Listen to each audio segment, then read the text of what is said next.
يا بعد عيوني يا فله وجهك كأنه دعبله. اقول لك انت تعرف كل شيء. اهو اجا شو تريد غيوثي؟ طبعا اعرف كل شيء غير انا الكبير. يعني كل شيء كل شيء؟ طبعا كل شيء اعرف. عندك مشكله بالرياضيات؟ لا. بالعربي؟ لا. بالانجليزي؟ على اساس انت تعرف بالانجليزي اقول له هاو ار يو يقول لي لا تغلط. لك بابا هسه اريد افتهم من عندك شو تريد؟ شو تريد انت؟ سولف لي شو تريد؟ اريد اعرف شنو المنطق.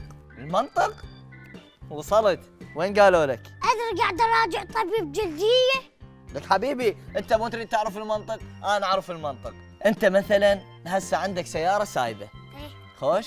من انت عندك سياره سايبه من المنطق انه دائما انت بالشارع. خوش. ومن انت بالشارع من المنطق انه هواي ناس يعرفوك. ومن هواي ناس يعرفوك من المنطق انه هذول الناس يحبوك. ومن ذول الناس يحبوك انه من المنطق انت تقدر ترشح للانتخابات.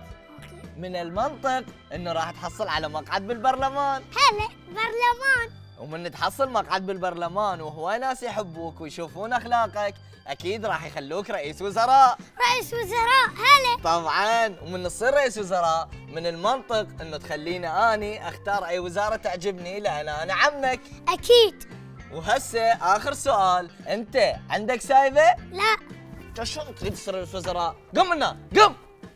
ما عنده سايبه ويريد يصير رئيس وزراء. الله يا الله.